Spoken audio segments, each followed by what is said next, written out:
Ah, il est classé horreur? Il est classé horreur. Alors, c'est pas un film d'horreur. Non. C'est pas un film de science-fiction non plus. On dirait de l'anticipation, mais pour toi, tu l'as vu comme aussi un drame familial.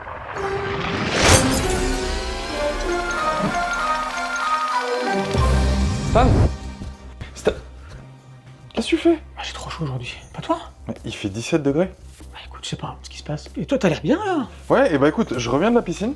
Ouais. Je me suis trouvé une nouvelle passion. Ok. L'apnée. T'aurais pas dû me dire ça. Pourquoi? Maintenant, je veux une démo. Je débute, c'est le début. Mais bon, t'es venu pourquoi? Et ben aujourd'hui, un petit film. Si t'arrives à me mettre quelque chose qui... Avec l'apnée, la piscine, etc. Hein, voilà. La chaleur des... Tropique? Hey!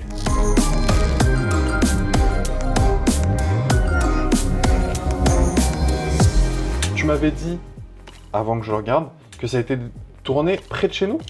Effectivement, c'est un film qui a été tourné dans la région Grand Est, pas loin de Mulhouse. Je m'attendais à reconnaître des endroits, des décors. Rien. Ma première idée, c'est on est en Guyane. Et c'est une des récits du film. Le film s'appelle Tropique. À chaque nouveau chapitre dans le film, on a un plan d'une végétation qu'on pense être tropicale. Et au final, le film ne te dit jamais vraiment où on est, C'est vrai. ne te dit jamais quand on est. On a donc deux frères qui s'entraînent pour atteindre un objectif C'est extraordinaire rapidement, ouais. qui est d'aller dans l'espace. Le grand frère, qui lui n'a absolument pas besoin d'entraînement, emmène son petit frère de nuit dans une petite base d'eau, s'entraîner, et là, Une espèce de météorite verte va s'écraser près d'eux. Le frère ultra performant va être touché et va être à tout jamais diminué physiquement et mentalement. on a de base une famille avec beaucoup d'amour. C'est beau, hein?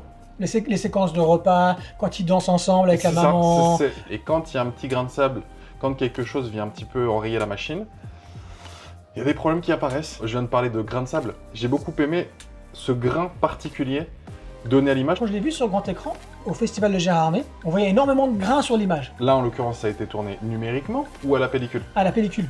Ah! Ouais, et c'est que ça qui est incroyable, parce Ok. que non seulement ça a été tourné en pellicule, normalement la plupart des films sont tournés en 35 mm, là ça a été tourné dans une pellicule de moindre qualité, qui est du 16 mm. Et il y a deux raisons à ça. La première, c'est pour limiter les coûts d'effets spéciaux, notamment sur la prothèse. Le grain permettait de cacher les défauts éventuels de la prothèse. La deuxième raison, qui est plus ou moins la première, c'est qu'il a voulu utiliser le 16 mm pour donner une couleur particulière à l'image. Donc il a été projeté au festival de Gérardmer. Ah, il est classé horreur? Il est classé horreur. Alors c'est pas un film d'horreur, Non. c'est pas un film de science-fiction non plus. On dirait de l'anticipation, mais pour toi tu l'as vu comme aussi un drame familial. Et quand t'as fini le film, tu m'as dit, Stan, je pense que c'est un film que t'aurais pu faire. C'est un film que j'aurais aimé que tu fasses. Donc je lisais l'interview du réalisateur qui disait qu'elle a grandi dans les années 80 et il a beaucoup lu de shonen, manga. On pouvait passer d'un genre à l'autre très facilement. De l'horreur